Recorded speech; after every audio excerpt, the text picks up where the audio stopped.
नमस्कार दोस्तों, कैसे हैं आप सभी लोग। आई होप अच्छे होंगे।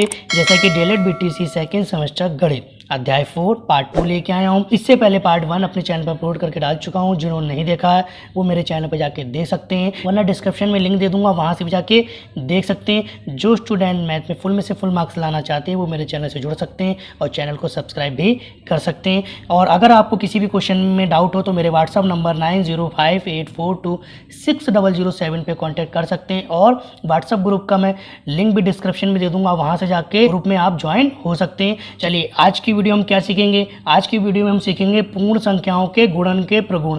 इससे पहले पूर्ण संख्याओं के हम योग के प्रगुण, पूर्ण संख्याओं के घटाने के प्रगुण सीख चुके हैं और आज ये पार्ट 2 है। पार्ट 2 में आज हम सीखेंगे पूर्ण संख्याओं के गुणन के प्रगुण और पूर्ण संख्याओं के भाग के प्रगुण। चलिए, जैसा कि देखिए पहला नियम क्या होता है, गुणन का समरक नियम। तो गुणन का समरक नियम क्या होता है, तो दो पूर्ण संख्याओं को आपस में गुणा करने के बाद एक पूर्ण संख्या प्राप्त होती है। जैसे मैंने कहा 6 × 3, अगर मैं 6 × 3 की मल्टीप्लाई करूँगा तो मुझे पता है 18 आएगा। मतलब ये भी एक पूर्ण संख्या है और ये भी क्या है, एक पूर्ण संख्या। और मुझे मिल भी क्या रहा है, पूर्ण संख्या। मतलब किन्हीं भी दो पूर्ण संख्याओं की जब गुणा करेंगे तो आपको हमेशा पूर्ण संख्या ही मिलेगी। यही कहलाता है गुणन का समरक नियम। जैसे कि 4 × 6 तो आपको मिला 24, तो ये भी पूर्ण संख्या, ये भी पूर्ण संख्या, ये भी पूर्ण संख्या। तो ये कहलाता है गुणन का समरक नियम। चलिए दूसरा नियम देखते हैं, इसका क्या कहलाता है, गुणन का क्रम विनिमय नियम। ये क्या कहता है, दो पूर्ण संख्याओं के गुणन का क्रम बदलने पर उनके परिणाम में कोई परिवर्तन नहीं आता। जैसे कि अभी मैंने एग्जांपल दिया था ना, 6 × 3 तो ये 18 आया, तो ये तो हो गया आपका समरक का नियम। लेकिन जैसे ही मैं इनको पलट देता हूँ 3 × 6 तो भी तो आपका 3 × 6 भी तो 18 ही आएगा। तो ये जो होता है नियम वो कहलाता है गुणन का क्रम विनिमय। मतलब इनमें क्रम चेंज कर दो उससे कोई फर्क नहीं पड़ता। इन दोनों में यही फर्क होता है। अगर आपको क्रम विनिमय नियम आपसे पूछा जाएगा तो आप 7 × 4 लिखिए और 7 4 जा आपका होता है 28 और 4 × 7 आप एग्जाम्पल में ऐसे करके लिख देंगे तो आपको वो नंबर दे देंगे। चलिए नियम नंबर तीसरा देखते हैं क्या कह रहा है, गुणन का शून्य नियम क्या कहलाता है। यदि पूर्ण संख्या में किसी भी संख्या में 0 से गुणा करने पर गुणनफल शून्य ही प्राप्त होता है। जैसे अगर मैं 0 की गुणा 7 से कर दूं तो मुझे पता है 0 ही मिलेगा। ऐसे ही मैं अगर 7 की गुणा 0 से कर दूं तो भी मुझे मिलेगा। जैसे कि मैंने 553 की अप्लाई अगर मैं 0 से कर दूंगा तो भी मुझे 0 मिलेगा। मतलब किसी भी संख्या से अगर हम 0 की गुणा करते हैं तो हमें 0 ही मिलेगा। तो ये कौन सा कहलाता है, गुणन का शून्य नियम। चलिए नियम नंबर चौथा देखते हैं क्या कह रहा है, गुणन का तत्समक नियम क्या कहलाता है। यदि पूर्ण संख्या में किसी संख्या में 1 से गुणा करने पर वही संख्या प्राप्त होती है। जैसे अगर मैं 0 में 1 की गुणा करूँगा तो मुझे क्या मिलेगा, 0 मिलेगा। ठीक, जैसे मैंने कहा 5 में अगर मैं 1 की गुणा करूँगा तो मुझे 5 मिलेगा। जैसे कि 6 में 1 की गुणा करूँगा तो मुझे 6 मिलेगा। ऐसे में 8 में अगर 1 की गुणा करूँगा तो 8 मिलेगा। मतलब अगर जिस संख्या से गुणा करेंगे, मतलब 0 से गुणा करी तो 0 मिला, 5 से करी तो 5 मिला, 6 से करी तो 6 मिला, 8 से करी तो 8 मिला। मतलब जिस संख्या से आप गुणा करेंगे, किसी भी संख्या से गुणा करेंगे 1 से तो वही संख्या प्राप्त होगी जिससे हम गुणा करते हैं। देखो 0 से गुणा करी तो 0 प्राप्त हुआ, 5 से गुणा करी तो 5 प्राप्त हुआ, 6 से करी तो 6। तो ये कहलाता है गुणन का तत्समक नियम। चलिए नियम नंबर 5 देखते हैं क्या कहता है। नियम नंबर 5 देखते हैं क्या कहता है, गुणन का सहचार्य नियम क्या कहलाता है।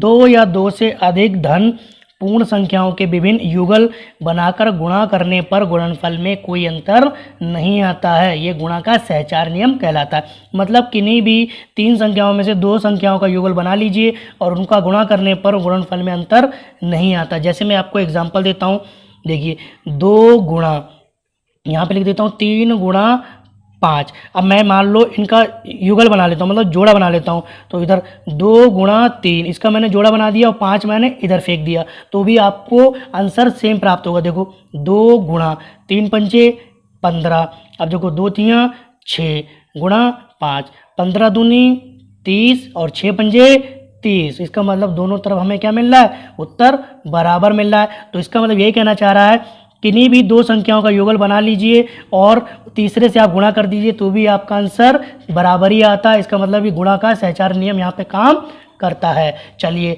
नियम नंबर 6 देखते हैं क्या कह रहा है। गुणन संक्रिया का योग पर वितरण। अब देखो यहाँ पे गुणन भी आ रहा है, योग का वितरण, वितरण भी लगेगा और योग भी लगेगा। यहाँ पे क्या था, तीनों में गुणा थी, अब यहाँ पे क्या आएगा, योग भी आएगा। देखो जैसे मैं आपको एक एग्जांपल देके समझाऊंगा।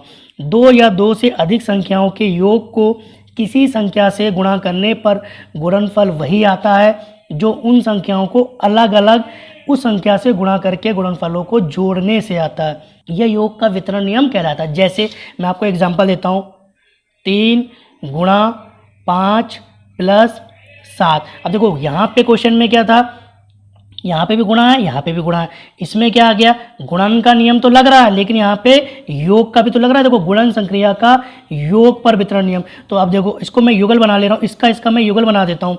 जैसे कि मैंने इसको अगर देखो 3 गुणा और 7 5 कितना हो गया, 12। यहाँ पे क्या हो गया, 12। अब देखो वितरण नियम क्या होता है, इसकी गुणा इससे कर दो और इसकी गुणा इससे कर दो। तो 3 गुणा 5 प्लस फिर इसकी इससे कर दो 3 गुणा 7, तो 3 पंजे 15 प्लस 3 सत्ते 21। अब जोड़ लो तो 5 और 1 6, 2 और 1 3, मतलब इधर आया आपका 36। तो ये तो हो गया आपका वितरण। अब ये देखो 12 3 36, इसका मतलब इधर भी 36 और इधर भी 36। तो ये अगर यहाँ पे प्लस आता है तब आप गुणन का संक्रिया का योग का वितरण नियम लगाएंगे। चलिए नियम नंबर 7 देखते हैं क्या कह रहा है। गुणन संक्रिया का घटाने पर वितरण नियम।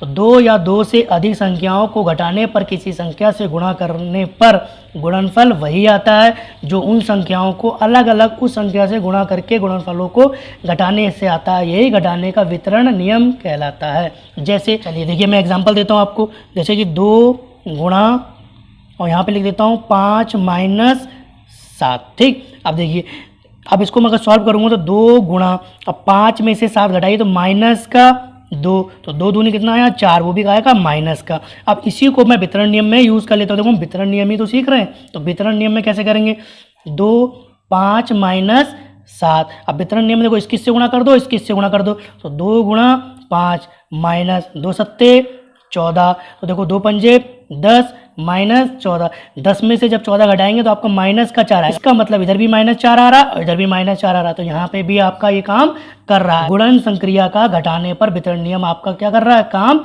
कर रहा है। तो आपके मैंने 7 नियम कंप्लीट करा दिए। चलिए अब सीखते हैं हम भाग के नियम। चलिए अब हम सीखते हैं पूर्ण संख्याओं में भाग के प्रगुण। हमने देखो योग के सीख लिए, घटाने के सीख लिए और गुणन के सीख लिए। अब हम सीखेंगे पूर्ण संख्याओं में भाग के प्रगुण। तो देखिए पहला नियम यही होता है, भाग की संक्रिया पर संबरक नियम क्या कहता है। तो पूर्ण संख्याओं के लिए भाग की संक्रिया संबरक नियम लागू नहीं होता। जैसे मैं एक क्वेश्चन देता हूँ, 10 डिवाइड 15 डिवाइड 5। ठीक, अब इसको मैं अलग अलग करके लिख देता हूँ। चलो इनका मैं युगल बना लेता हूँ। देखो 10 डिवाइड 15, ठीक, और ये 5 को मैं क्या कर देता हूँ, अलग कर देता हूँ। तो क्या आंसर सेम आएगा, तो देखते हैं। तो देखो यहाँ पे 10 डिवाइड, अब इसको डिवाइड करेंगे तो आपका कितना आ जाएगा, 5 3 आ जाएगा। अब इधर देखो 10/15, इसको ऐसे ही तो करेंगे, और डिवाइड है तो यहाँ पे मल्टीप्लाई कर दीजिए, इसके नीचे 1 रेसिप्रोकल कर दीजिए, 1 ऊपर चला जाएगा और 5 नीचे आ जाएगा। अब काट लो, देखो 5 × 5, 5 2 10। तो इसका मतलब इधर जो आ रहा है आपका 10/3 आ रहा है और इधर जो आ रहा है आपका 2/15 आ रहा है। तो ये दोनों बराबर नहीं है। तो जैसे कि मैं एक एग्जांपल और देता हूँ, संबरक का नियम सिंपल होता है। जैसे मैंने कहा 10 डिवाइड 5, तो आपका 2 आ जाएगा। ठीक, और इसको मैं जैसे ही मैं पलट दूंगा 5 डिवाइड 10, तो आपका आ जाएगा 5/10, मतलब 5 कम 5, 5 दूनी 10, मतलब इसका 1/2 आ गया। तो ये तो 1 जो होता है वो परिमेय संख्याएं होती हैं। क्या होती है, परिमेय संख्या। ये पूर्ण संख्याएं नहीं होती, इसलिए यहाँ पे भी आपका ये नियम लागू नहीं होता। चलिए नियम नंबर 2 देखते हैं क्या कहता है। शून्य की संक्रिया पर भाग का नियम। अब शून्य की संक्रिया पर भाग का नियम क्या कहता है, पूर्ण संख्या में यदि शून्य से भाग देने पर परिभाषित नहीं होती है। जैसे मैं आपको एग्जांपल देता हूँ, जैसे कि मैंने कहा 0 में अगर मैं 6 से डिवाइड करूँ तो आपका 0 आएगा, और 0 एक पूर्ण संख्या है। 0 एक पूर्ण संख्या, क्योंकि हमने सीखा था ना पूर्ण संख्या 0 से स्टार्ट होती है, 1 2 3। तो 0 तो एक पूर्ण संख्या है, लेकिन जैसे ही मैं 6 इधर कर दूंगा और 0 इधर कर दूंगा तब भी तो आपका 0 आएगा, लेकिन ये परिभाषित नहीं होता है, क्योंकि एक ये मैथ में रूल काम करता ही नहीं है। हमने पढ़ा है ना, परिमेय संख्या वो होती है जिसको हम P/Q के रूप में लिख सकते हैं, लेकिन Q = नॉट 0 लिखते हैं। Q की वैल्यू 0 कभी नहीं लिखते, क्योंकि हमने मैथ में सीखा है 6 का टेबल तो होता है, 6 से डिवाइड तो हम 0 में कर सकते हैं तो 0 आ जाए, लेकिन 0 का टेबल किसी भी बुक में नहीं दिया हुआ है, इसलिए ये परिभाषित नहीं करती है। तो यहाँ पे मैंने लिख भी दिया है, पूर्ण संख्या में यदि 0 से भाग देने पर ये परिभाषित नहीं करती है। अगला देखते हैं क्या कह रहा है। पूर्ण संख्या में 1 से भाग का नियम क्या कहलाता है। यदि किसी पूर्ण संख्या में 1 से भाग देने पर भागफल वही संख्या प्राप्त होती है। मतलब जैसे कि अगर मैं 5 से 1 में भाग करूँ तो हमें पता है कि जब 1 से भाग 5 में करेंगे तो क्या आएगा, 5 ही आएगा। जैसे कि मैंने कहा कि 53 में अगर मैं 1 से भाग करूंगा तो मुझे पता है 53 ही प्राप्त होगा। तो यही कहना चाह रहा है, यदि किसी पूर्ण संख्या में 1 से भाग देने पर भागफल वही संख्या प्राप्त होती है। कितनी भी बड़ी संख्या हो, जैसे 453 में अगर मैं 1 से भाग करूंगा तो मुझे पता है 453 ही प्राप्त होगा। तो पूर्ण संख्या में जब 1 से भाग करते हैं तो हमेशा वही संख्या प्राप्त होती है। चलिए नियम नंबर 4 देखते हैं क्या कह रहा है। 0 में पूर्ण संख्या से भाग देने पर यदि किसी पूर्ण संख्या में 0 में भाग करते हैं तो हमेशा 0 ही प्राप्त होता है। जैसे कि एग्जांपल ले रहा हूँ, जैसे कि मैंने कहा कि 0 से डिवाइड करना है 5 में, तो देखिए 0 भी एक पूर्ण संख्या है और 5 भी एक पूर्ण संख्या है। तो जब मैं 5 से 0 में भाग करूँगा तो मुझे 0 ही प्राप्त होगा, और 0 क्या है, एक पूर्ण संख्या है। देखिए मान लो सपोज करो 0 डिवाइड बाय 8, तो अगर मैं 8 से 0 में भाग करूंगा तो मुझे 0 मिलेगा, और 0 क्या है, पूर्ण संख्या है। ये भी पूर्ण संख्या, ये भी पूर्ण संख्या और ये भी पूर्ण संख्या। लेकिन अगर मैं 0 इधर लिख दूं और डिवाइड 8 इधर लिख दूं तो ये पॉसिबल नहीं होता। क्यों? क्योंकि 8 से अगर मैं 0 में डिवाइड करूंगा तो 0 का टेबल किसी भी बुक में नहीं दिया होता है। तो इसका नियम अगला होता है, वो मैं आपको बता चुका हूं। चलिए अगला देखते हैं नियम। चलिए अगला नियम देखते हैं क्या कहता है। पूर्ण संख्या में उसी पूर्ण संख्या से भाग। यदि किसी पूर्ण संख्या में उसी पूर्ण संख्या से भाग देते हैं तो एक संख्या प्राप्त होती है। जैसे कि अगर मैं 5 से 5 में भाग करूंगा तो मुझे हमेशा क्या मिलेगा, 1 मिलेगा। जैसे मैंने कहा 50 से अगर मैं 50 में 50 से भाग करूंगा तो भी हमेशा मुझे 1 मिलेगा। जैसे 535 में अगर 535 से भाग करूंगा तो हमेशा मुझे 1 ही तो मिलेगा। तो वही कहना चाह रहा है, यदि किसी पूर्ण संख्या में उसी पूर्ण संख्या से भाग देते हैं तो वो हमेशा एक संख्या प्राप्त होती है। तो मैंने सारे आपके नियम कंप्लीट करा दिए। 2 एग्जाम्पल मैंने और लिखे हैं, इसी वीडियो में मैं कंप्लीट करा देता हूँ, उसके बाद मैं आपको क्वेश्चन कराऊंगा। चलिए ये क्या कहता है, योगात्मक तस्मक का नियम क्या कहलाता है।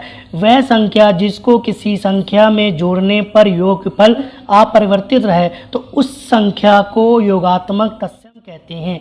जैसे मैंने कहा a में अगर मैं 0 जोड़ दूं तो आपको a ही मिलेगा। ऐसे अगर 5 में अगर मैं 0 जोड़ दूं तो 5 मिलेगा। ऐसे देखिए 71 में अगर 0 जोड़ दूं तो वो 71 ही मिलेगा। इसको बोलते हैं योगात्मक तस्मक नियम। ठीक है, चलिए एक और एग्जाम्पल मैंने यहाँ पे लिखा है।